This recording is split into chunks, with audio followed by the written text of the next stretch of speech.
جب کام اللہ کے حوالے اور اللہ والوں کے حوالے ہو جائے تو پھر اللہ ہی وہ سارے کام خود اپنے ہاتھ میں لے گا اور ان کاموں کو بہتر کرتا چلا جائے گا۔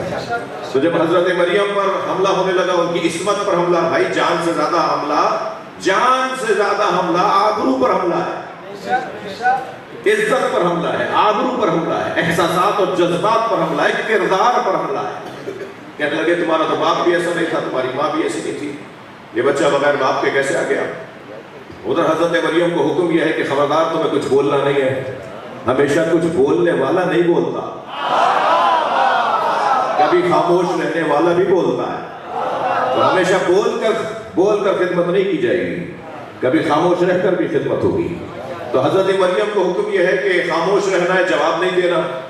ادھر وہ تہمت پہ تہمت لگا رہے تھے، بہتان عظیم قرآن نے لفظ بولا ہے جی، بہتان عظیم ان پر لگا رہے تھے، تہمت لگا رہے تھے، اور حضرت مریم کو حکم ہے کہ خاموش رہو۔ تو جس نے خاموش کروایا تھا نا، پھر کسی کو وہ خاموش کرواتا ہے تو پھر وہ کسی کو بلواتا ہے۔ اس نے حضرت مریم کو خاموش کروا کر، اللہ اکبر، اس بچے کو بلوایا جو ابھی کچھ گھنٹوں پہلے دنیا میں آیا ہے۔ دودھ پیتا بچہ، شیر خوار بچہ، نونہال بچہ، نوزاد بچہ، اور ایک مرتبہ حکم ہوا کہ تمہیں اگر یہ کچھ زیادہ کہیں تو اسی کی طرف اشارہ کر دو۔ اب یہ بات اس بچے کی ہے جو بچہ ہمارے نبی کے برابر بچہ نہیں ہے، جو بچہ ہمارے نبی کے 12ویں جانشین کے پیچھے نماز پڑھے گا۔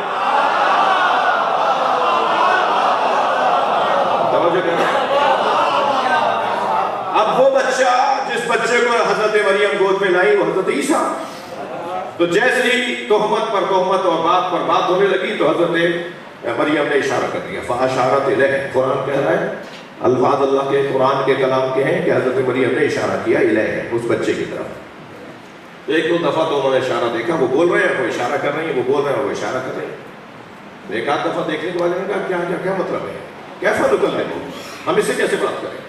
وہ بات کر رہے تھے، حضرت مریم اشارہ کر رہے تھے، تو کہنے لگے کیسا نکل لے ہم کیسے اس سے بات کریں؟ من کان فی المہد صبیا، جو بھی گہوارے کا بچہ ہے، جو بھی گود کا بچہ ہے، گود اور گہوارہ ایک ہی بات ہے، یہ گود کا بچہ ہے۔ تو جیسے ہی انہوں نے اپنے بچوں کی طرح سمجھا، بھائی تھوڑی گردن ہلا دو برائے مہربانی، جیسے ہی انہوں نے، اچھا دیکھیں کون سمجھ رہا ہے اپنے بچوں کی طرح؟ اپنے بچوں کی طرح، اللہ کے بھیجے ہوئے کو اپنے بچوں کی طرح سمجھنے والے مسلمان نہیں تھے۔ جیسے ہی انہوں نے اپنے بچوں کی طرح سمجھا حضرت عیسیٰ کو، فوراً حضرت عیسیٰ گویا ہوئے، بولے، حضرت عیسیٰ بولنے لگے، فرمایا انی عبداللہ آتانی الکتاب وجعلنی نبیا۔ سوال کچھ ہے، جواب کچھ ہے؟ سوال کیا تھا؟ سوال یہ تھا کہ بچہ کہاں سے آیا، بغیر باپ کے یہ بچہ کہاں سے آیا؟ سوال تو یہ تھا نا۔ حضرت عیسیٰ جواب کیا دے رہے؟ انی عبداللہ، میں اللہ کا بندہ ہوں، آتانی الکتاب، مجھے کتاب دے کر بھیجا گیا ہے، وجعلنی نبیا، مجھے نبی بنا کر، مجھے نبی قرار دیا گیا ہے، مجھے نبی بنایا گیا ہے۔ سوال ہے عصمت کا، جواب ہے نبوت کا۔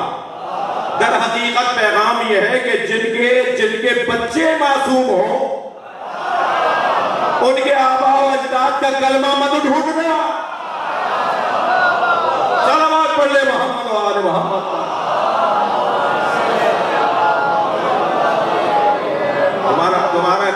تمہارا کام ان کے آباء و اجداد کا کلمہ ڈھونڈنا نہیں ہے۔ جب یہ طے ہے کہ اصحاب شامخہ اور ارحام مطہرہ سے ہوتے ہوئے آتے ہیں، تو پھر اصحاب شامخہ اور ارحام مطہرہ سے آنے والے جن اصحاب سے اور جن ارحام سے آ رہے ہیں، ان کی طہارت دلیل ہے کہ وہ صاحب عصمت ہے۔ وہ اب عصمت صغریٰ اور عصمت کبریٰ کی تقسیم تو آپ کی مدرسے کی تقسیم ہے نا، کہ 14 عصمت کبریٰ پر ہے اور 14 کے علاوہ سب عصمت صغریٰ پر ہے۔ یہ تو تقسیم علمی تقسیم ہے نا، ورنہ عصمت تو عصمت ہے۔ تو اب سوال ہو رہا ہے کہ آپ اور حضرت عیسیٰ جواب دے رہے ہیں کہ میں اللہ کا بندہ ہوں، مجھے کتاب دے کر بھیجا ہے، مجھے نبی بنا کر بھیجا ہے۔ تو اگر ماں کی گود میں، قرآن کی زبان میں، قرآن کی دلیل کی روشنی میں، ماں کی گود میں دودھ پیتا بچہ، شیرخوار بچہ، نونہال نوزاد بچہ بول سکتا ہے، تو پھر اس میں تعجب کیا کہ نبی کی گود میں علی بول رہے ہو؟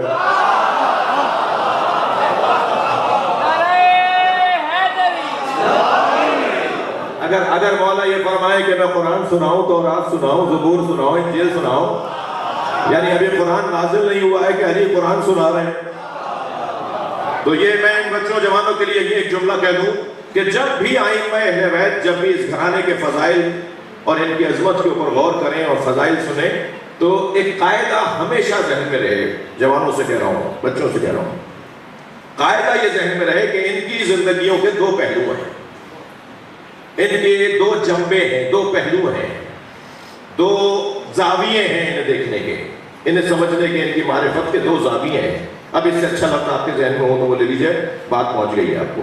ان کے دو زاویے ہیں، ایک ان کا جو زاویہ اور ان کی معرفت کا ذریعہ ہے وہ ان کا بشری تقاضا ہے، یہ بشر ہے، اور ایک زاویہ ہے کہ نور ہے، ہم خاکی بشر ہیں کہ نوری بشر ہیں، کیونکہ قرآن میں لفظ آیا نا ان کی بشریت کا، کہہ دیجئے انما انا بشر مثلکم، صلوات پڑھیں ذرا محمد و آل محمد۔ بھائی بڑی تعداد ہے مگر صلوات ذرا اور بھرپور ہونے چاہیے۔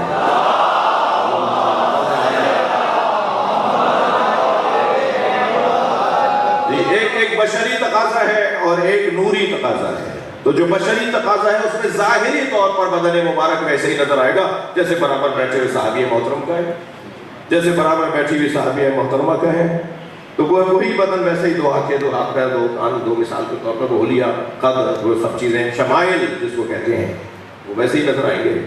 اور دوسرا پہلو ہے ان کا نور ہونا، یہ نوری بشر ہے۔ جب نور ہونا ان کا دوسرا پہلو نظر آئے گا، سوچیں گے ہم تو ہمارے بہت ساری الجھنیں دور ہو جائیں گی، بہت ساری ہماری الجھنیں جب ان کے نوری پہلو کو دیکھیں گے تو دور ہو جائیں گی۔ جی سرکار کو معراج پہ تشریف لے گئے، سرکار کو معراج پہ لے جایا گیا، سرکار معراج پہ تشریف لے گئے، تو اچانک سرکار نے دیکھا کہ ایک اونٹوں کی قطار ہے، جس کا اول بھی نظر نہیں آ رہا کہ کہاں تک جا چکی ہے، جس کا آخر میں نظر نہیں آ رہا کہ آخری اونٹ کہاں ہے، یعنی انگنت اونٹوں کی قطار ہے، ایک قطار ہے جس میں انگنت اونٹ ہیں، اور ہر اونٹ کے اوپر سامان لدھا ہوا ہے۔ تو سرکار نے پوچھا جبریل امین سے کہ جبریل، اچھا پوچھا اس لیے کہ روایت بن جائے اور آج بیان ہو جائے، اس لیے نہیں پوچھ رہے کہ جبریل انہیں پڑھائیں گے یا جبریل امین علیہ السلام ان سے زیادہ جانتے ہیں، نہیں، ان کی ڈیوٹی تھی کہ وہ بتائیں۔ جب افسران کسی اپنے ماتحت سے تشریف فرمائے شخصیات جب اپنے ماتحت سے پوچھتے ہیں کہ یہ بتاؤ کیا ہے، تو اس کا مطلب ہے کہ وہ پتہ نہیں ہے کہ کیا ہے، انہیں اس سے زیادہ پتہ ہوتا ہے کیا ہے، مگر اس سے پوچھ رہے ہیں کہ تمہاری ڈیوٹی ہے، بتاؤ کیا ہے۔ جب جبریل امین سے صلوات پڑھنے ذرا محمد و آل محمد،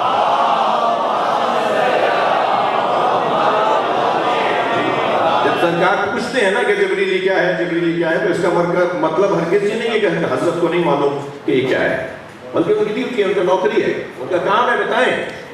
تو جبریل امین علیہ السلام سے سرکار نے سوال کیا کہ یہ اونٹ کیسے ہیں، کیا ہے، ان پہ کیا لگا ہوا ہے؟ جو جبریل امین نے کہا یا رسول اللہ یہ آپ کی فاطمہ کا جہیز ہے۔ بھئی تھوڑی گردن لاؤ فضائل چاہیے، یا رسول اللہ یہ آپ کی سیدہ فاطمہ زہرا کا جہیز ہے۔ سرکار نے فرمایا ایک اونٹ رکواؤ اور بٹھواؤ۔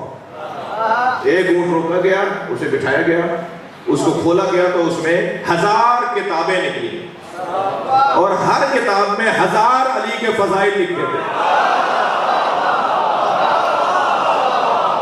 صلوات پڑھنے مولا کی ذات پر،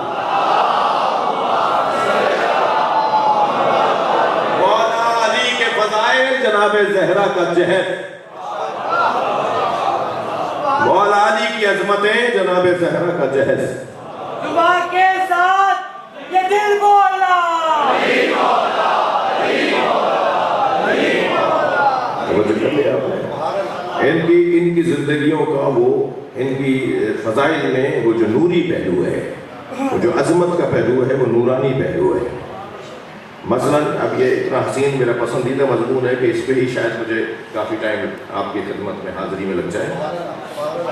3 سال کا سن امام حسین کا، سامنے سے تشریف لا رہے ہیں، نبی اپنی محراب میں اپنے اصحاب کی انجمن میں بیٹھے، یہ آتے ہوئے دیکھ کر امام حسین کو سرکار دو جہاں نے آواز دی، مرحبا مرحبا یا زین السماوات والارضین، خوش آمدید خوش آمدید آسمانوں اور زمینوں کی زینت۔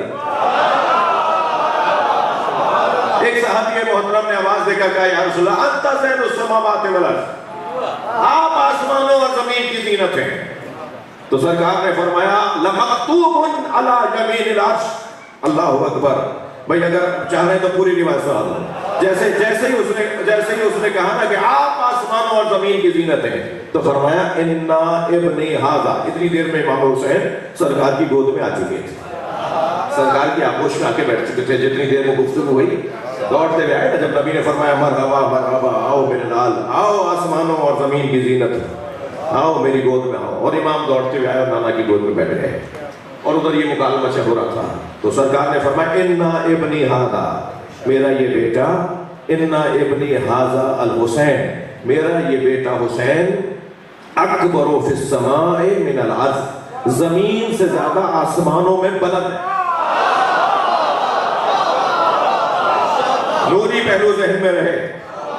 اور پھر یہ کہہ کر سرکار نے فرمایا لمکتوب علی یمین العرش، عرش الہی کے یمین کی طرف، یعنی سیدھی ہاتھ کی طرف، سیدھی طرف لکھا ہوا ہے لمکتوب علی یمین العرش ان الحسین مصباح الہدی وسفینۃ النجاۃ۔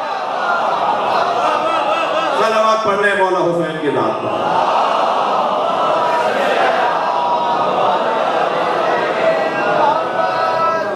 اس مضمون کو ہی جاری رکھوں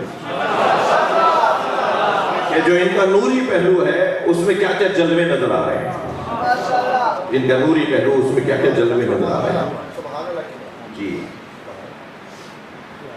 نہ جانے کیا حضرت محمد حنفیہ نے امام حسن سے امام حسین کے بارے میں کہا، اس کا کچھ مجھے میرا مطالعہ نہیں ہے، لیکن جواب اصول کافی کے اندر ہے۔ جواب میں امام حسن نے فرمایا ان اخی الحسین، جان لو میرا یہ بھائی حسین، اللہ اکبر، قد اعلمنا علما، ہم سب سے زیادہ بڑا عالم ہے۔ کون کہہ رہا ہے؟ امام حسن فرما رہے ہیں، جو خود امام حسین کے بھی امام ہیں، وہ یہ فرما رہے ہیں ہمارا یہ بھائی حسین ہم سب سے بڑا عالم ہے۔ وَأَسْقَلُنَا حِلْمًا، میرا یہ بھائی حسین ہم سب سے زیادہ بردبار ہے، تحمل مزاج ہے، بردبار ہے، حلیم ہے، اس کے وجود میں ٹھہراؤ ہم سب سے زیادہ ہے۔ اسقلنا حلما، تیسرا جملہ سنیں، وَأَقْرَبُنَا مِن رَسُولِ اللَّهِ رَحِمًا، اور ہم سارے رسول کے رشتہ داروں میں رسول سے سب سے زیادہ قربت حسین کو ہے۔ میرا یہ بھائی حسین ہم سارے بنی ہاشم میں رسول کے خاندان میں نبی مکرم سے قرب رکھنے میں حسین سب سے زیادہ ہے۔ اقربنا من رسول اللہ رحمہ، رحم رشتہ داری۔ جی یہ تیسرا جملہ۔ چوتھا جملہ سنو، فرماتے ہیں کانا، جس کی وجہ سے میں نے یہ 3 جملے بھی سنا دیے اور اس کے بعد والا جملہ بھی سناتا ہوں۔ کانا یقرأ الوحی قبل ان ینطق، حسین نے قرآن نازل ہونے سے پہلے قرآن پڑھ لیا۔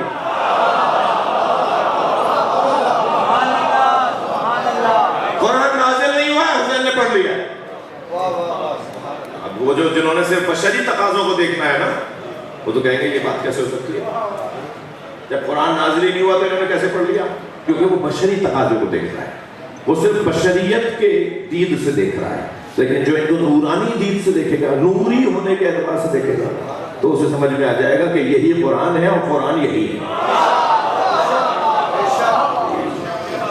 قرآن نے قرآن کو پڑھا ہے؟ آپ بچوں سے سوال کریں، قرآن جو ہمارے محترم کتاب قرآن جو ابھی محراب میں اس الماری میں رکھی ہے، قرآن نے قرآن کو پڑھا ہے؟ آپ نے کیا سوال ہے؟ کیا سوال ہے؟ قرآن نے قرآن کو پڑھا ہے؟ آج تک آپ نے دیکھا قرآن کو پڑھ رہا ہو؟ تو پھر یہ کیا سوال ہے کہ حسین نے قرآن کو پڑھا ہے؟ حسین اور قرآن دو نہیں ہے، ایک ہی وجود کے دو جلوے، خاموش ہو جائے تو قرآن، بولنے لگے تو حسین۔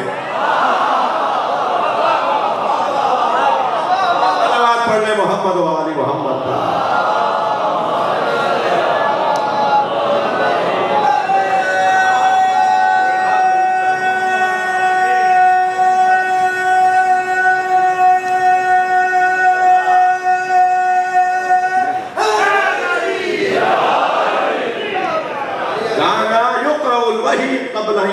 انہوں نے قرآن کو، وحی کو پڑھ لیا تھا اس سے پہلے کہ وہ منطوق بنتا، یعنی نطق میں، الفاظ میں ڈھلتا، اس سے پہلے حسین نے قرآن پڑھ لیا تھا۔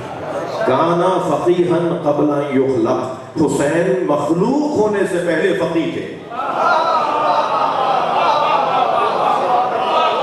حسین مخلوق ہونے سے پہلے فقیہ تھے۔ تو وہ جب مخلوق ہونا، میں نے ان آخری دو جملوں کی وجہ سے، ان دو فضیلتوں کے پہلوؤں کی وجہ سے آپ کو اس باب میں لے کر آیا کہ ابھی جب وہ مخلوق ہی نہیں ہے تو پھر کیا ہے، فقیہ کیسے ہے؟ تو وہ مخلوق ہونا بشریت ہے، قبل ان یخلق یعنی نور، ان کا نوری پہلو، ان کا بشری پہلو۔ اچھا ممکن ہے کوئی کہے کہ مولانا بشر تو ہے نا، کچھ تو ہم جیسے ہیں نا، میں ان دماغوں پہ بھی تالا ڈالنا چاہتا ہوں۔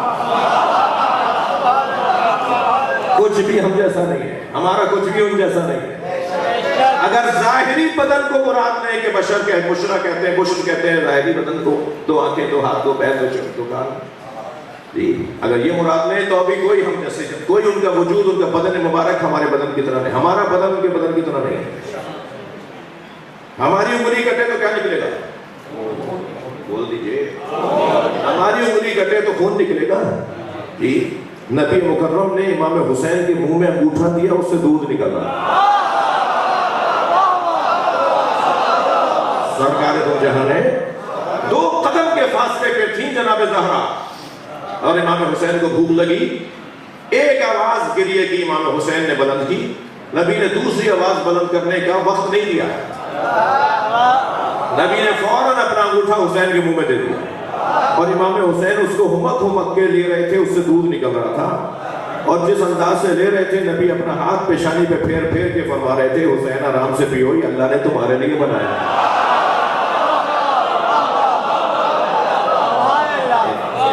ان کا بدن مبارک بھی، ہمارا بدن ان کے بدن اور ان کا بدن ہمارے بدن کے، ہمارے بدن کا سایہ ہے نا، جی ہمارے بدن کا سایہ ہے نا، ابھی سایہ پڑ رہا ہے نا جگہ جگہ، آپ سب کا، میرا، جی صرف نبی کا نہیں، 12 کے 12 امام، تمام ائمہ اہل بیت، 14 کے 14 ہستیوں کا سایہ نہیں تھا، ان کے بدن کا سایہ نہیں بنتا تھا۔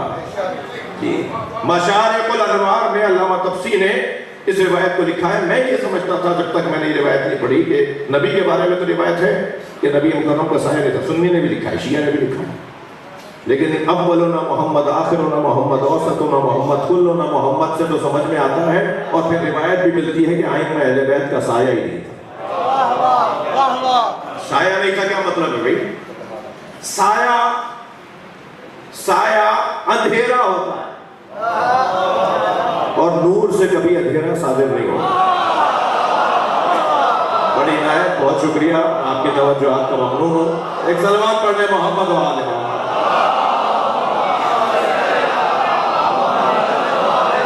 بڑی عنایت، بہت شکریہ، ایک اور صلوات نبی کی ذات پر۔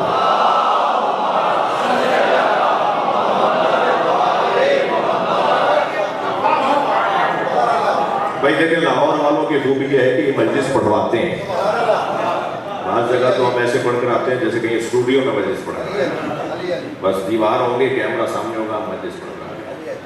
اب یہاں کیمرہ تو کیمرے کو سنانے تھوڑی ہے، تو اس لیے اب آپ کی توجہات ہے تو میں دو جملے اور کہہ دیتا ہوں۔ سایہ کیوں نہیں تھا ایسا؟ اس لیے کہ سایہ کبھی آگے چلا جاتا ہے، سایہ کبھی پیچھے رہ جاتا ہے، جو آگے چلا جائے اسے غالی کہتے ہیں، جو پیچھے رہ جائے اسے مقصر کہتے ہیں۔ شیعہ تو اسے کہتے ہیں جو ساتھ ساتھ چلے۔ صلوات پڑھیں محمد و آل محمد۔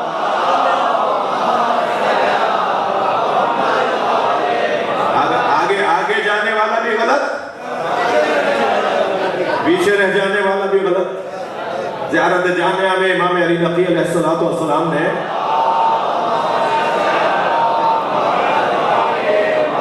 آگے جانے اہل بیت سے آگے چلنے والوں کی بھی مذمت کی ہے اور اہل بیت سے پیچھے رہ جانے والوں کی بھی مذمت کی ہے.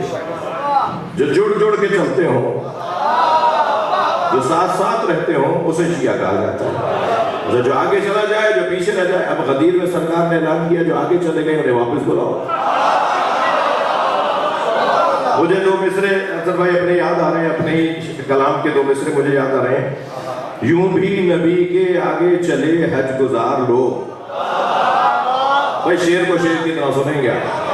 یوں بھی نبی کے آگے چلے حج گزار لوگ کیونکہ نہیں تھے مالک اشتر غدیر کے.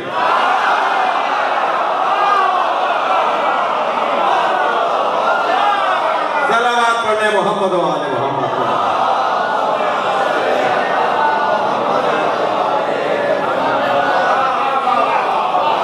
تو سایہ کبھی بڑا ہو جاتا ہے، سایہ کبھی بڑا دکھائی دے رہا ہوتا ہے، آگے نکل جاتا ہے، اور سایہ کبھی پیچھے رہ جاتا ہے. اس لیے سایہ نہیں تھا ان کا. توجہ کر لی نا آپ نے بھی، آپ کا ممنون اور ایک ہدیہ اور. اس لیے بھی سایہ نہیں تھا کہ سایہ زمین پر پڑتا ہے اور اللہ نہیں چاہتا کہ ان کا عکس بھی زمین پہ پڑے. ہمیشہ ان کا وجود ذہنوں پر غالب رہے. نہیں چاہتا کہ زمین پر پڑے اور کسی کا پیر بھی اس پہ پڑنے کا توقع ہو. صلوات پڑھ لیں اس گھرانے پر.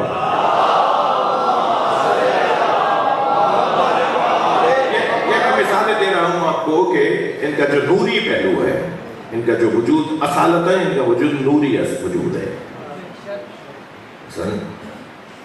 ہم آنکھیں بند کریں تو اندھے نظر نہیں آ رہا، یہ آنکھیں بند کریں تب بھی دیکھتے، آنکھیں کھلی ہو تب بھی دیکھتے ہیں، آنکھیں بند ہو تب بھی دیکھتے ہیں.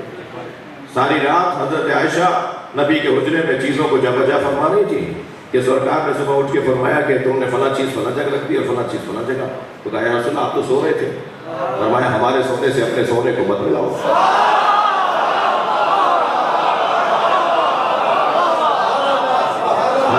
ہم تو جیسے جاگتے میں دیکھتے ہیں ایسے ہی سوتے میں بھی دیکھتے ہیں.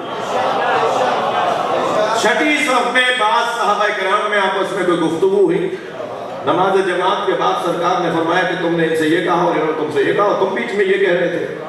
یا رسول اللہ ہم تو چھٹی صف میں بات کر رہے تھے. فرمایا جیسے میں آگے دیکھتا ہوں ایسے پیچھے دیکھتا ہوں.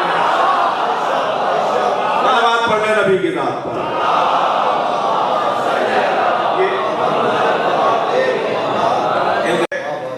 حتیٰ ان کا بدن مبارک بھی وہ ہمارا بدن ان کے بدن سے کوئی مقایسہ نہیں.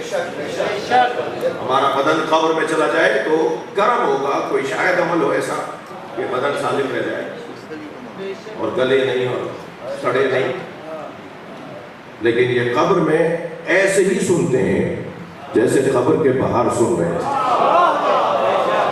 قبر ان کی آرام کی جگہ ہے اور وہاں جا کر یہ ایسے ہی سنتے ہیں کہ جیسے زندگی میں سن رہے ہیں. سرکار نے فرمایا مماتی کل حیاتی، حیاتی کل مماتی. میرا مرنے کے بعد بھی دنیا سے ظاہری طور پہ پردہ کرنے کے بعد بھی حال ویسے ہی ہے جیسا دنیا میں زندگی میں تھا. میرا دنیا سے جانا اور میرا دنیا میں رہنا ایک جیسا ہے. یہ تمہاری آنکھوں سے اوجھل ہو جاتا ہے، غیبت میں چلے جاتے ہیں. یہ وجود غیبت میں چلے جاتے ہیں. اور ایسا نہیں ہے کہ یہ ہو نہیں، یہ ہیں، ہمیں سن رہے ہیں، ہماری مدد کر رہے ہوتے ہیں، ہماری آواز کو سن رہے ہوتے ہیں. مسئلہ میری نیت کا ہے. جیسے میری نیت پاک ہوتی ہے ان کا تعلق تو پاکی سے ہے. نجاست تو ان سے ویسے ہی قریب نہیں آتی. اب اگر میرے دل کے اندر خیال یا سوچ جو ہے وہ غیر مطہر ہو، غیر طاہر خیال ہو، غیر پاک ناپاک خیال ہو، کس وجہ سے آئے ہو بھائی مجلس میں؟ بھائی اس وجہ سے آیا وہ اگر خیال جو وجہ جو ہے وہ اگر پاک ہی نہ ہو تو پھر اہل بیت تک تو ہماری اہل بیت تک تو رسائی اس کی جس کے یہاں پاک طہارت ہو. جہاں طہارت نہیں ہے اہل بیت تک ان کی، وہ اہل بیت تک تو نجاست پہنچ ہی نہیں سکتی. تو اگر من کے اندر، دل کے اندر، دماغ کے اندر کوئی برے خیالات بیٹھے ہوئے ہوں اور پھر ہم کہیں کہ وہ تو نہیں سنتے، وہ تو کوئی جواب نہیں دیتے، تو مسئلہ ہماری طہارت کا ہے. جن کا دل من نیت پاک ہے ان کی وہ سنتے ہیں، ان کی وہ سنتے ہیں، ان کے سلام کا جواب دیتے ہیں، ان کی بات کو سنتے ہیں، اور نہ صرف یہ کہ سنتے ہیں بلکہ جواب دیتے ہیں، مدد کرتے ہیں۔ میرا یہ بدن جس کے اندر روح ہے، میری روح اس بدن کے پنجرے میں قید ہے۔ آپ کی میری روح ہمارے بدن کے پنجرے میں قید ہے۔ اس قید ہونے کی وجہ سے ہماری روح تو طاقتور ہے، مگر پنجرے میں قید ہونے کی وجہ سے پنجرہ اس دیوار سے نہیں نکل سکتا۔ یہ بدن اس دیوار سے پار نہیں ہو سکتا، وہ تو راستے دیکھے گا، دروازے کھڑکیاں دیکھے گا، جہاں سے نکل جائے وہاں سے وہ جگہ دیکھے گا۔ لیکن جیسے ہی ہماری روح ہمارے بدن کے پنجرے سے باہر آتی ہے تو بند دروازے بھی ہوں تو وہ دیواروں سے اندر آ سکتی ہے۔ میری اور آپ کی غیر معصوم روح اگر اتنی طاقتور ہو جائے کہ وہ ایک لمحے میں مکے سے مدینہ اور مدینہ سے نجف پہنچ جائے، تو جن کا بدن بھی پاک، جن کی روح بھی پاک،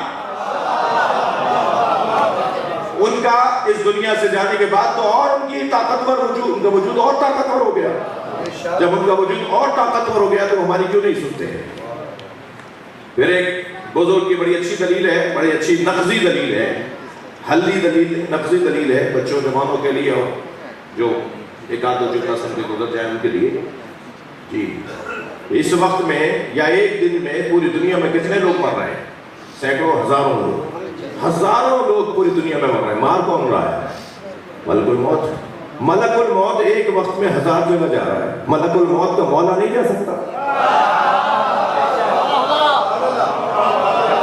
ملک الموت کا مولا نہیں، ملک الموت کے مولا کا مولا، مولا علی ائمہ اہل بیت، جبریل امی علیہ السلام کے بھی مولا ہے، اور جبریل امی علیہ السلام سارے فرشتوں کا سرپرست اور حاکم و سردار۔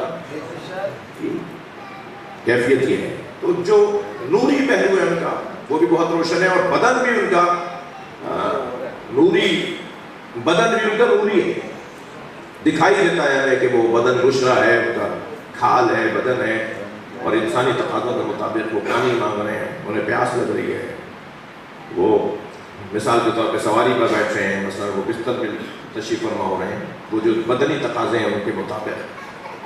البتہ اگر ایک امام معصوم کے ہاں بھی کچھ ایسا نظر آ گیا ہو تو سمجھنے کے لیے کافی ہے۔ مثلا مولا علی کو، اب بعض اوقات تو فضائل کے باب ایسے ہیں جن میں جو کبھی کبھی سننے والے یا تھوڑا سا ان مباحث سے دور دور جو رہے ہوں، وہ ان کو ایک دو جملوں میں تصفی اور تسلی نہیں ہوتی ہے، وہ کہتے ہیں جی پتہ نہیں کیا بول رہے ہیں۔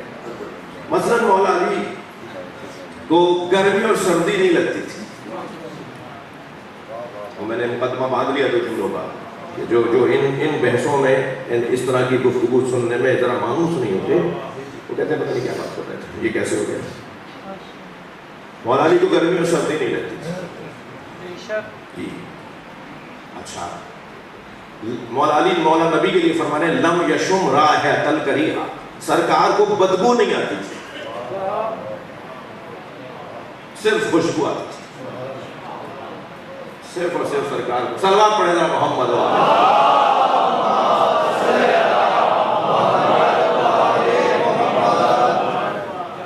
یہ اگر دروازے کھلوا دے تو زیادہ بہتر ہو، شاید اندر وہ چل نہیں رہا ہے جو رائے چودیے محمد والے محمد، بلند سے بلند تر صلوات۔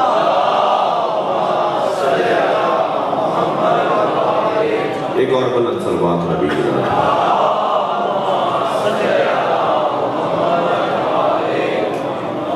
ایک اور صلوات،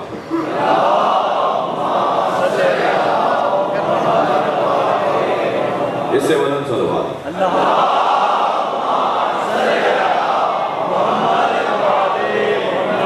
توجہ ہے میرے ساتھ آ رہے ہیں۔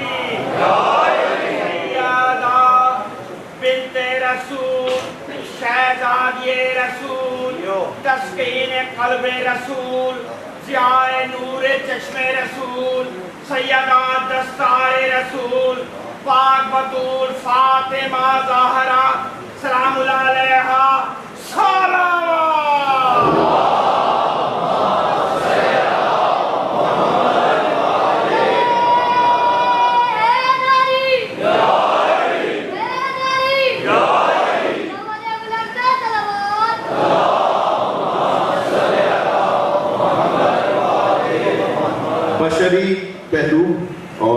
پہلو.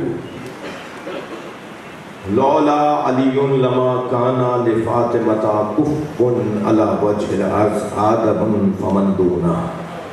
یہ نبی کی حدیث ہے جسے امام صادق نے تکرار کیا.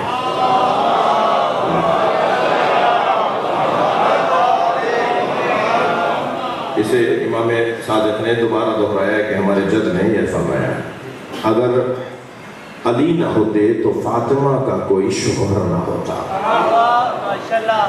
حضرت مریم جیسا کوئی نہیں تھا تو ان کا کوئی شوہر ہی. حضرت مریم کیا کوئی شوہر نہیں ہے, شادی نہیں ہوئی, اس لیے کہ حضرت مریم جیسا کوئی نہیں تھا ان کے زمانے میں, ان جیسا کوئی نہیں تھا. اور اب یہاں پر حضرت مریم کے زمانے میں ان جیسا کوئی نہیں تھا تو حضرت مریم کی شادی نہیں ہوئی. جناب زہرا کے زمانے میں ان جیسا اگر علی نہ ہوتے تو جناب زہرا کی بھی شادی نہ ہوتی, یعنی شوہر نہ ہوتا. یعنی ذہن میں بھی آئے گا نا خیال نہیں, بات اس سے اونچی ہے, بات اس سے بالا تر ہے. نبی مکرم نے یہ نہیں فرمایا کہ لولا علی لما کان لفاطمۃ کف علی وجہ الارض, اگر علی نہ ہوتے تو فاطمہ کے لیے شوہر نہ ہوتا, ہمسر نہ ہوتا. نبی فرما رہے آدم فمن دونا, آدم اور آدم کے علاوہ. مریم علیہ السلام کو تو ان کے زمانے میں دیکھو گے, مگر فاطمہ اپنے زمانے میں محدود نہیں ہے. اگر فاطمہ پچھلے زمانوں میں آتی تو کوئی نبی بھی ان کے برابر شوہر ہونے کے قابل نہیں.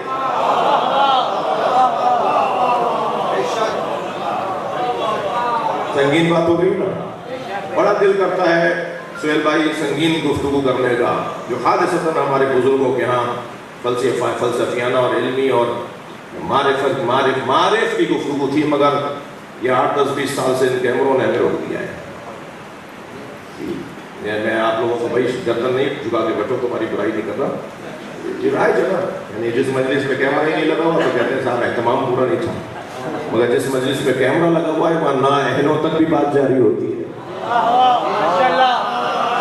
جنہوں نے کچی پکی نہیں پڑھی انہیں بھی سننے کو مل رہا ہوتا. بھائی یہ حاضری کی نیاز ہے, یہاں آؤ گے تو سمجھ میں آئے گا. اب ہم کیا کریں کہ بہت سی بحثیں ہیں کہ جن کا دل کرتا ہے کہ کی جائیں, مگر یہ روک دیتے ہیں, یہ کیمرے روک دیتے ہیں کہ پتہ نہیں کہاں جائے گی بات. جب آئیں اہل بیت نے روکا ہے کہ ہر ایک سے ہر بات مت کیا کرو. صلوات پڑھنے ذرا محمد وعلیہ.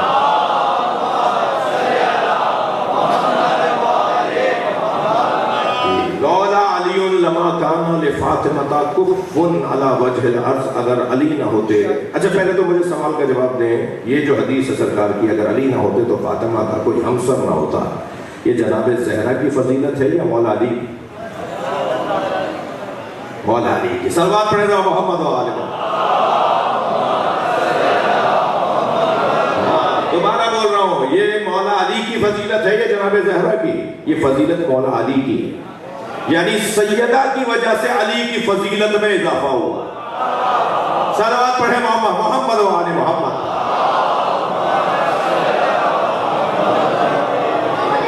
اگر علی نہ ہوتے تو فاطمہ کا کوئی شوہر نہ ہوتا آدم اور آدم علیہ السلام کے علاوہ. دادا پہ تو ویسے ہی ہوتی حرام ہے, پھر حضرت آدم کا نام کیوں لیا نبی نے؟ حضرت آدم کا ذکر ہی کیوں کیا ہے؟ شوہروں کے تصور میں حضرت آدم کا ذکر کیوں کیا ہے؟ جواب دوں, قرآن کے 2 نزول ہیں. ایک نزول تدریجی جو 23 برس تک نازل ہوا, ایک نزول تفعیل جو قرآن شب قدر میں دفعتاً نازل ہوا. اِنَّا أَنزَلْنَاهُ فِي لَيْلَةِ الْقَدْرِ, شب قدر میں قرآن ایک دم نازل ہوا سرکار کے وجود پر, ٹھیک ہے, اور 23 سال تک تدریجاً نازل ہوا. یہ ہے قرآن صامت کے نزول کی 2 قسمیں. قرآن ناطق بھی 2 طرح سے نازل ہوا ہے. اسلاب شامخہ ارحام مطہرہ سے ہوتے ہوئے 13 آئے, لیکن جناب زہرا دفعتاً آئے. سلموں سے صلوات پڑھے محمد وعلیہ.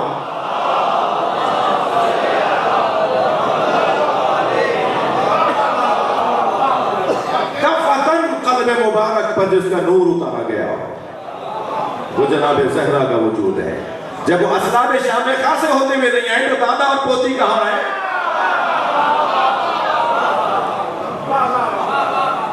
وجود ہی ایک مرتبہ اللہ نے سرکار کے قلب مبارک پر اتارا ہے. 40 دن تک جب سرکار نے چلا کاٹ لیا. بعض بچے سوال کرتے ہیں کہ فلاں صاحب کو جب ساری باتیں پتہ چل گئی تو شیعہ کیوں نہیں ہو رہے, وہ مولائی کیوں نہیں ہو رہے؟ تو بھائی دل چھوٹا مت کرو, ہر ایک کے دل میں یہ ولایت اترتی نہیں ہے, یہ امانت ہے, یہ ہر ایک کے دل میں نہیں اترے گی.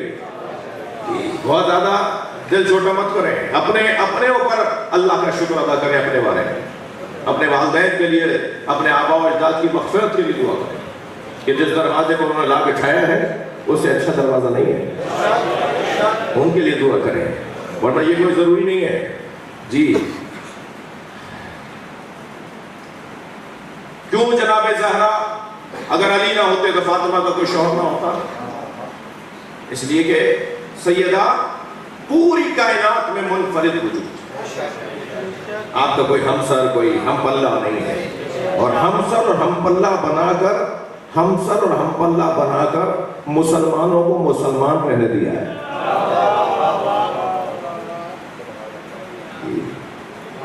وَلَمْ يَكُنْ لَهُ كُفُوًا أَحَدٌ لَوْلَا عَلِيٌّ لَمَا كَانَ لِفَاطِمَةَ كُفٌّ وَلَا وَجْهُ الْأَرْضِ. اگر علی نہ ہوتے تو فاطمہ کا کوئی شوہر نہ ہوتا. جی یہ جناب زہرا کا برابر وجود مولا علی کا قرار دے کے وَلَمْ يَكُنْ لَهُ كُفُوًا أَحَدٌ کو محفوظ رکھا. صرف ایک وجود ہے اللہ کا جس کا کوئی برابر نہیں ہے. کائنات میں جس کے کوئی برابر نہیں تھا اس فاطمہ کا برابر علی کو بنا دیا.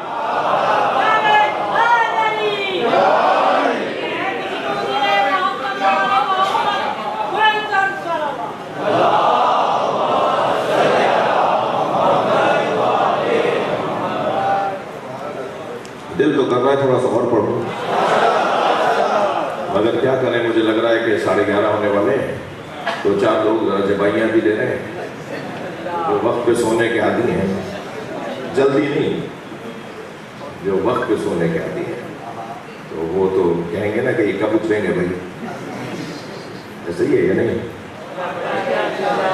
خدا کے ساتھ دل بولا علی بولا علی بولا علی بولا. ایک اور صلوات کریے.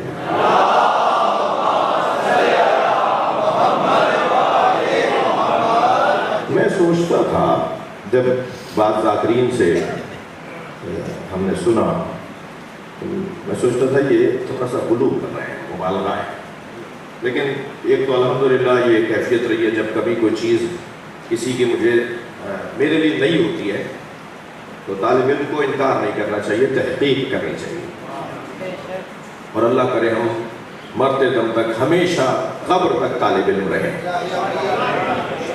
اس بچے سے بھی اگر کوئی نئی بات سننے کو ملے تو اس پہ بھی ہم تحقیق کریں, انکار نہ کریں, ایسا ہی ہے.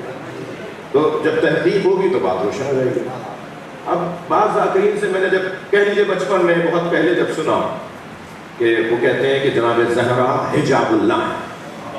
ابھی میرے عزیزی نے جیسے صاحب نے بھی یا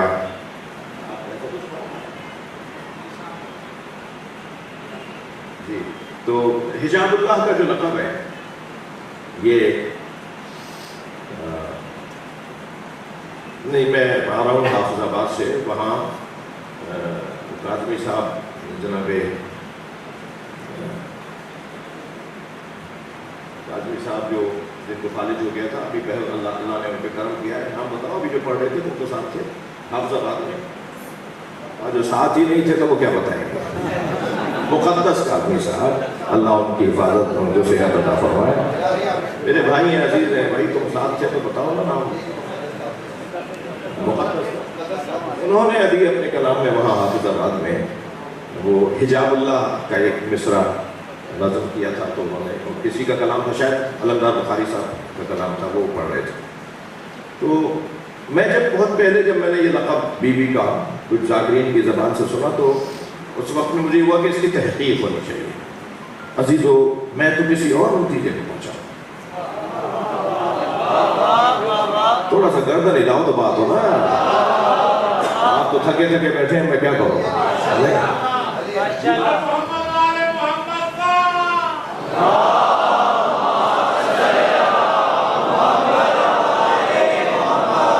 میں تو ایک اور علیحدہ ایک اور نتیجہ مجھے ملا ہے. سرکار دو جہاں کی حدیث مجھے ملی ہے جو سنی کتابوں میں بھی ہے، شیعہ کتابوں میں. اور سرکار کی حدیث یہ ہے کہ حضرت نے فرمایا اِنَّا فاطمہ بیتُہا بیتی، فاطمہ کا گھر میرا گھر ہے، بابُہا بابی، فاطمہ کا دروازہ میرا دروازہ ہے. من ہتکہا، جس نے فاطمہ کے دروازے کی توہین کی، فقط ہتکا حجاب اللہ. جناب زہرا حجاب اللہ نہیں ہے، بی بی کا دروازہ حجاب اللہ. صلوات پڑھے محمد و آل محمد.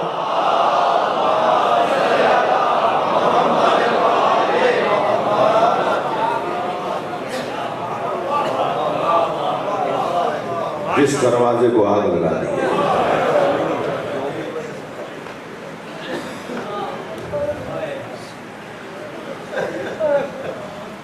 جس دروازے پر لکڑیاں جمع کی گئی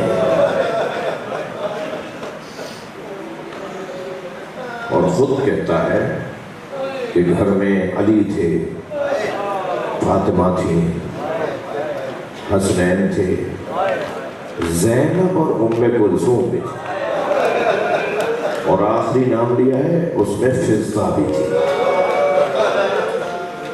اور جب جا کے آواز لگائی نا کہ علی کو باہر نکالو، تو جناب زہرا دروازے پر آ گئے اور وہ دروازے کو زور زور سے جھنجھوڑ رہے تھے، ہلا رہے تھے. بیوی نے دروازے پر اپنا ہاتھ رکھا اور فرمایا کہ میں، اور فرمایا کیا چاہتے ہو؟ کہا ہم علی سے بیعت چاہتے ہیں، علی کو باہر نکالو. کہا میں علی کو باہر نہیں آنے دوں گی. کہا کہ اگر علی کو باہر نہیں آنے دو گی تو تمہیں اور تمہارے گھر کو جلا دوں گا. تو بیوی نے کہا، بیوی نے فرمایا اس گھر میں تو حسنین رہتے ہیں. تو سنی شیعہ کتابوں میں لکھا ہے وَإِن، آواز آئی وَإِن، جس کا عربی میں مطلب ہے کوئی رہتا ہو. میں کہتا ہوں بعض اوقات لفظ ایک چھوٹا سا ہوتا ہے مگر مصیبت کا پورا، مقتل کا پورا باب ہوتا ہے. اب بی بی کے یہ کہنے پر یہ کہنا وَإِن، کوئی رہتا ہو، کوئی رہتا ہو، ہم اس گھر کو آگ لگا دیں گے. بی بی نے فرمایا میں تمہیں تمہارے حوالے علی کو نہیں کروں گی. تو ایک بہت بڑے نام کو آواز دے کر کہا گیا لکڑیاں منگواؤ. اور جب لکڑیاں جمع ہو گئی تو لکڑیوں کو جلانے کا حکم دیا. اور جب دروازہ آدھا جل گیا تو انہوں نے اپنے، ان سب نے 50 لوگ تھے جن میں جب جناب زہرا نے فریادیں کرنا شروع کی نا تو ابن قتیبہ لکھتے ہیں کہ 40 لوگ منہ موڑ موڑ کے چلے گئے، 10 لوگ الا 10 لوگ باقی رہ گئے.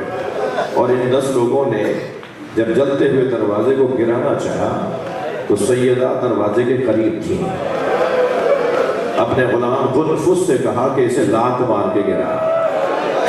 جب دروازے پر لگت ماری گئی تو جناب زہرا پر وہ دروازہ جا کے گرا. آیت اللہ فضل اللہ کو پانی کہتے ہیں. اس دروازے میں لوہے کی کیل تھی جس کیل نے سیدہ کی 2 پسلیوں کو توڑ دیا. اجرکم اللہ، اجرکم اللہ. اللہ آپ کو کسی غم میں نہ رلائے سوائے غم اہل بیت میں رونے رلانے والوں نہ قرار دے. اور ایک مرتبہ جناب زہرا کی آواز آئی یا فضہ خزینی، فضہ مجھے سنبھالو میرا بچہ مارا گیا، فضہ میرا محسن شہید ہو گیا. اجرکم اللہ، اجرکم اللہ. سیدہ کی غربت کا ایک اور حال آپ کو بیان کروں. سیدہ کا بچہ محسن بی بی کے حجرے میں دفنایا گیا. اور دفنانے میں کون لوگ شامل تھے؟ علی دفنا رہے تھے، فضہ پانی ڈال رہے تھے. پانی جب قبر بنا دی تو قبر پہ جو پانی ڈالنے کا رسم ہے، فضہ نے پانی ڈالا اور جناب امیر المومنین نے اس بچے کو اپنے حجرے میں دفنایا. جناب زہرا اس واقعے کے بعد گئی ہیں دربار میں، اس واقعے کے بعد دربار میں گئی ہیں. دیواریں اور دروازوں کو پکڑتے ہوئے گئی. جناب زہرا جب دربار میں پہنچی ہیں تو بی بی کو بیٹھنے کا کسی نے نہیں کہا. نبی زادی کھڑی رہ گئیں اور خطبہ ارشاد فرماتی رہ گئیں اجرکم اللہ اجرکم اللہ. جس کے مذہب میں رونا جائز ہے وہ تکلف کا کرا روئے. میں 2 جملے کہہ رہا ہوں بس. ایک مرتبہ جناب زہرا سے بی بی نے اپنا مقدمہ رکھا ہبا کے ذریعے سے, میراث کے ذریعے سے. پہلے مقدمہ رکھا کہ میں وارث ہوں نبی کی. تو اس میراث کے مقدمے کو کہا دلیل کیا ہے, گواہی کیا ہے, اور میراث تو نبی کی ہوتی نہیں ہے, یہ والی دلیل یہ ہو. اور پھر جب بی بی نے فرمایا میراث کے اوپر کہا کہ نبی کی کوئی وارث نہیں ہوتا, نبی کوئی وراثت نہیں چھوڑتا, جو نبی کی چیزیں ہوتی ہیں وہ امت کی ہوتی ہیں. یہ والی چیز کو کہہ کر اس پر بی بی نے دلائل دی ہیں, بی بی نے مباحثہ کیا ہے. اور پھر جب بی بی نے فرمایا کہ مجھے میرے بابا نے ہبا کیا ہے. پہلا مقدمہ لڑا بی بی نے وراثت کا, پھر وراثت کے مقدمے کے بعد بی بی نے اس میں بھی دلائل دی ہے. پھر بی بی نے فرمایا مجھے ہبا کیا ہے, بخش کے گئے ہیں, میرے بابا مجھے دے کر گئے ہیں. کہنے کا ثبوت کیا ہے؟ تو بی بی نے تحریر پیش کی. نبی کی تحریر میں نے پڑھا ہے کہ اس میں 6 باغ لکھے ہوئے تھے. صرف باغ فتح نہیں تھا, اور بھی چیزیں تھی جو نبی اپنی بچی کو لکھ کر دے کے گئے کہ یہ جو میری چیزیں ہیں وہ تمہاری ہیں. بی بی نے وہ تحریر جب دی تو ایک شخص نے بی بی کے ہاتھ سے تحریر مانگی.